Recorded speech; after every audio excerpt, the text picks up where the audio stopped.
Welcome to our AixBOMS IX Workbench video.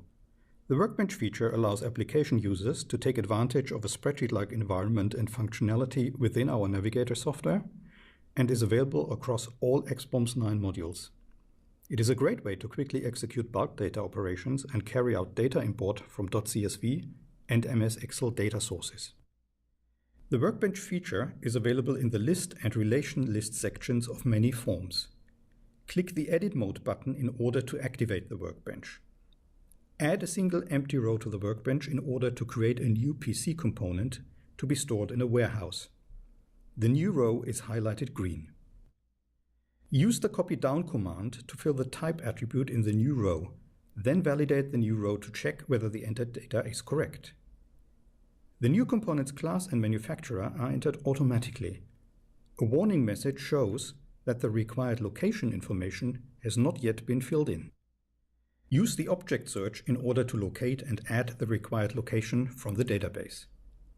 Now add another 5 rows to the Workbench to quickly create more new components by copying down all the required information. Once the changes have been saved, the new components are fully documented, including automatically computed unique IDs. Refresh the cable tree to see the PCs in their warehouse. Now use the Workbench to easily add more information to the components. For example, set their condition to stored and their keywords to UK Workstation Basic. Note that changed objects are highlighted yellow until the changes have been saved. Based on predefined nested templates, it is just as easy to create fully pre-configured components in the Workbench. In order to do so, we'll activate a Workbench view that allows us to see servers with all their child components, and then create 2 new physical servers. When saving our changes, the servers and their child components, such as network cards, hard drives, and operating systems, are all created in one go. We'll round off the server creation by assigning IP information to the systems. The Workbench server to IP address view interfaces the CI information with IP address information. Add 4 rows to the Workbench and then activate the embedded object search for IPv4 networks, where you can look up the subnetwork from which the addresses are to be taken. Select an IP address from the list of the next 5 free IP addresses in the selected subnet, which is automatically calculated by the software. Complete the IP address creation and assignation by calculating the remaining IP addresses to be used in the Workbench and selecting the corresponding primary and secondary usages for the addresses.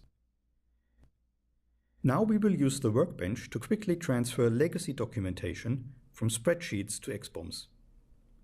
Locate the distribution cabinet in question and launch the Rec View editor. So far the rec does not contain any child components. Open the Hardware Relation Workbench in the distribution cabinet's configuration page, then open the spreadsheet containing the legacy documentation. Copy and paste the information available for the rec's child components, which includes rec units and business information such as inventory and serial numbers, from the spreadsheet to the Workbench. Don't forget to include the required location information and then save the changes. Note how information not available from the spreadsheet, like some of the components' identities, has automatically been filled in based on customer-definable business rules. Return to the Rec View editor and refresh. During the Workbench-based bulk data entry, the distribution cabinet's child components have also been assigned their corresponding photorealistic icons and been slotted into the correct rec units. Besides technical objects, there can be a huge number of business or master data objects that may need to be documented. For example, we will be adding topical location information supplied to us in Microsoft Excel file format. Please note that the location hierarchy for the city of Wetzlar currently is only documented down to the site level. Once the Workbench in the location form has been activated, select the Import functionality from the list menu and choose the import file. Select the worksheet from which to import data. Then activate a preview of the data to be imported and define the import data range. After clicking Finish, the data is imported into the Workbench, and all new entries are highlighted green in order to indicate that they have not yet been saved. After saving, refresh the location tree where the added location objects now are shown. This concludes the AixBOMS IX Workbench video. For further information and videos about AixBOMS, please check our website at www.expertsoft.com.